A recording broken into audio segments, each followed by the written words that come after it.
Basically, you have a mission, and the mission is that you're just one conversation away. Okay, so this is a quick introduction on my course, who I am, what I'm going to be teaching you, my plans for the course, how I'll be teaching you, and more importantly, why you should follow my methodology in teaching. Okay, I'm going to be explaining you today my journey on how I learned Spanish from absolutely zero. Some of you don't know me, but I actually moved to Spain about 4.5 years ago, and I couldn't speak any Spanish whatsoever. Okay, so I'm also going to be telling you the difficulties I had and accomplishments that I've achieved. Okay, so why, first of all, do you want to know this? Okay, so when I started learning Spanish, I used the traditional school methodology of teaching. It was frustrating, it was boring. I spent tons of money on one-to-one teachers, and at the end of the day, you're at the same place as where you started. You still can't speak. You don't spend any time doing anything apart from grammar. And I really don't want it for you guys, because there is an easier way of doing this. And after changing my perspective, I created a new system, which is what I'm going to be teaching you. And hopefully you'll be able to succeed in the same way as I have and in far less time. So let me know if that's great and that's what you want, but this is the way that I'm going to be teaching you, okay? So first of all, who am I? I'm Carmen. Let me give you a little bit of background story on who I was. I used to be a top student in school. I actually have a psychology degree, studied at Manchester University, which is at the north of England. And I also did a criminologies master after my psychology degree. Unlike most students, I was one of the top students, so I actually got offered a job straight from university to work in a top UK law firm. That was based in Manchester, because that's where I graduated. But then my boss from this law firm decided to move me down to London, which was where the head office was. And she actually paid me an extra £10,000 to move from Manchester to London in order to teach a new team of lawyers how to do their jobs, okay? So it sounds like I had the perfect life, right? But it was difficult, okay? So I had to travel 2 hours to get to work. It took me 1 hour to get to work and then 1 hour back again. It was very stressful. I had a desk job, and this led me to gain a lot of weight. And you can see in the picture there, I put on tons of weight there, a lot of drinking, a lot of going out as well, great social life in London. So naturally, as any logical person would do, they got themselves a personal trainer. I'm guessing that you all know what a personal trainer is. Okay, so, and that's kind of where my story begins. Okay, my personal trainer was David Lopez. He was this amazing trainer that made me lose a ton of weight. You can see in the picture there, I used to be quite tubby there. That was when I first moved down to London. And then 3 months later, I had a huge transformation. And at this point, 3 months later, 3 months down the line, I realized that he wasn't just any normal guy. I started spending more time with him. I was training about 5 times a week. So I saw him pretty much every day. I listened to his problems and he listened to mine. And then I started realizing, there we go, he was a charismatic guy. He's very sweet, very charming. You can see he's very muscular. And I completely fell head over heels in love. Okay, but there were some problems. Obviously, everyone has problems. He wanted to move back to Spain. We had discussed that we wanted to have kids, but I don't know if you guys know, but it's very expensive to raise kids, and it's very expensive to raise kids in London. And we decided at that point that the only way was to quit my job as a lawyer, where I've been working 4.5 years now at that point with the company, and to move to Spain. Okay, that was a big step forward for me. So there's a lovely quote from Dr. Seuss, absolutely fantastic writer. You should definitely check him out. And he says, "You know you're in love when you can't fall asleep because reality is finally better than your dreams." And I think that's an absolutely fantastic quote, because that's how reality was for me. Okay, so basically there was no other way but to quit my job and move to Spain. I mean, I wanted to spend the rest of my life with the man that I loved. You can see here, there I am here training. That's when we actually moved here to Spain. We're training here. It's the first time I moved to Spain there. So what did I have to do in order to make all of this work? I'm a very independent person. I've supported myself my entire life, worked really, really hard at university.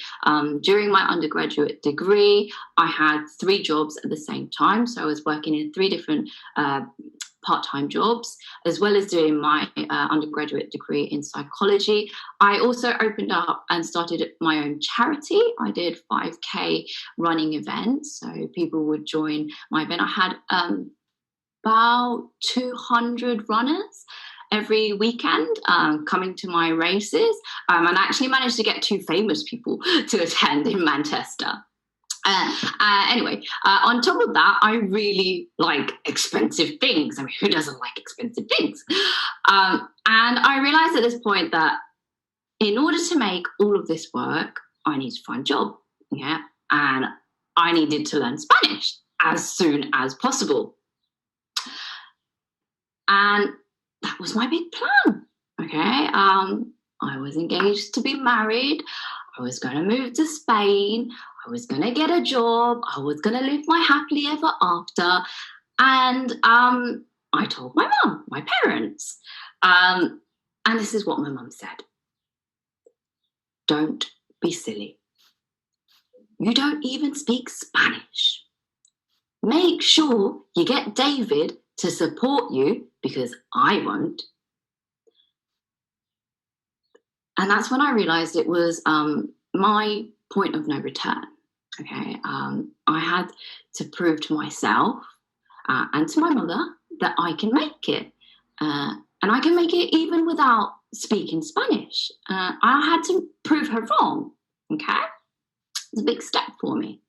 So I started learning Spanish and preparing to move abroad, okay? I signed up to a Spanish academy in London, so that's where I was working at the time. I walked, I think it was about 45 minutes walk from where I worked all the way to the Spanish academy, and I walked there every single night, and I studied every night after work, and I studied grammar. I read tons of books. I spent long hours studying, long hours. I don't know about you. I don't know about any of you guys, but I hate grammar. I absolutely loathe grammar. And I especially hate Spanish grammar. I mean, give you an example. A shoe. Why is that a masculine item? El zapato. What is that all about? I mean, women have so much more shoes than men. It should definitely be a female item. But anyway, okay, so I moved to Spain after preparing for my Spanish course, okay? And I had tons of Spanish grammar knowledge. I knew all the verbs and the tense endings. But could I speak Spanish? Absolutely not. And I remember this moment where I sat down at a table with my mother-in-law, that's David's mother, and she pulled out this plate for lunch, and I looked at it and I said to myself, that's a really funny colour-looking thing. What on earth is that? And then I tried to say that to her in Spanish, but nothing came out. I don't know if you guys have had the same kind of like moments. Give me a nod if you did. Yeah. I'm sure you've had that moment in English where you want to say something, but you absolutely no idea what to say at all. Okay. And so, yeah, I wanted to say, what the hell was that? And I definitely thought it was going to be a lot easier. Okay, so back to the drawing board. Okay, back to the books.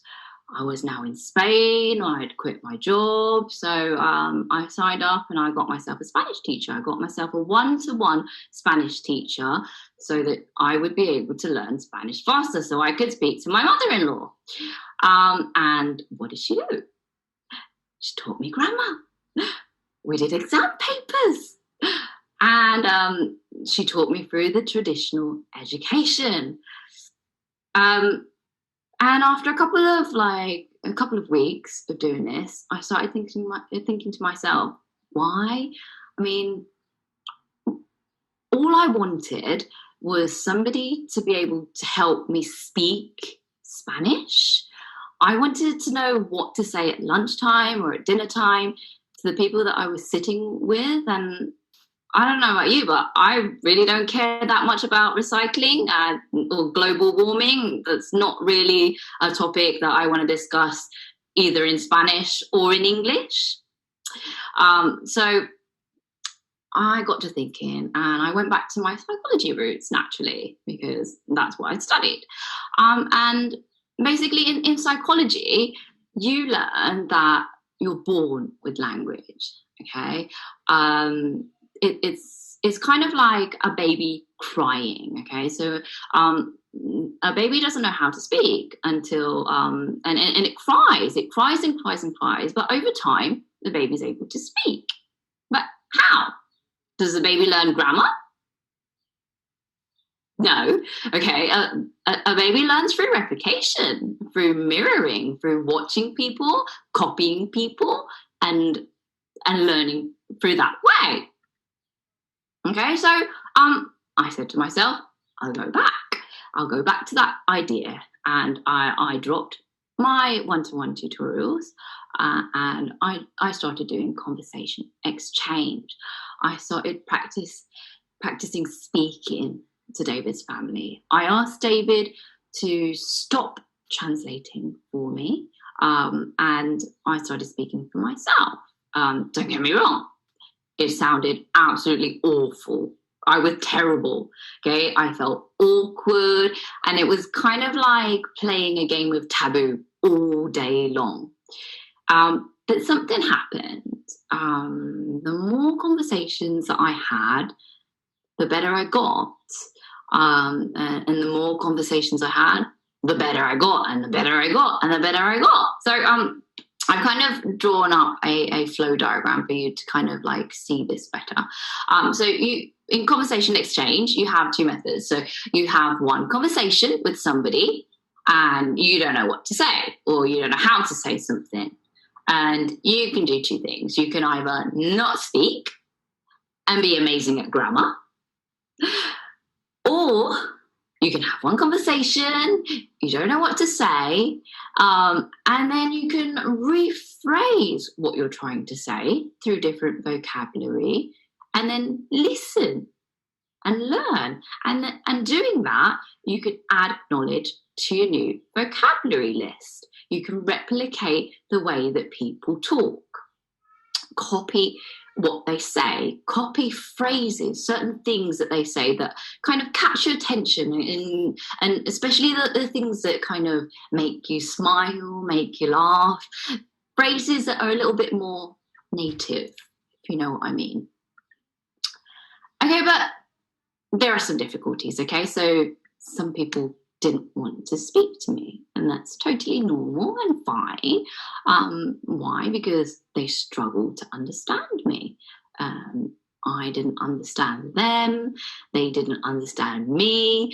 I felt embarrassed. They felt uncomfortable. And on top of that, I only had David's friends because I'd not been to Spain before. I didn't have my own friends. I couldn't speak Spanish. So I hit another difficulty there, another wall. Okay, so but after 89,526,124 poor quality conversations, that was about 2 to 3 months, I finally found my voice. Okay. I had 185,244 successful conversations, and by doing so, I could communicate. And don't get me wrong, sometimes I still sound like a foreigner. I'm sure you agree with me. I definitely don't have great Spanish skills still, but I did have 100% or 1,000% progress from speaking nothing to being able to ask my mother-in-law to pass me the bread at lunchtime if I want some. And I think that's the most important thing there.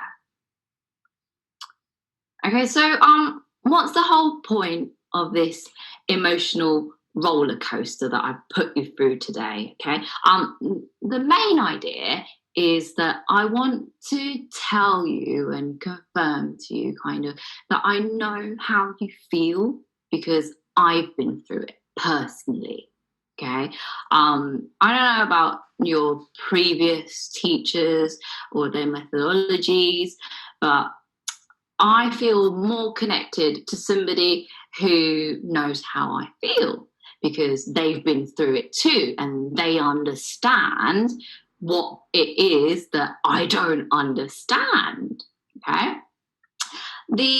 The other thing is that I wanted to tell you that I found a system that works where you can learn English and you can learn English 10 times faster than I did. Okay, you just need to follow my methodology and you can succeed exactly the same way as me and much faster than me. Okay, so just remember, you are just one conversation away.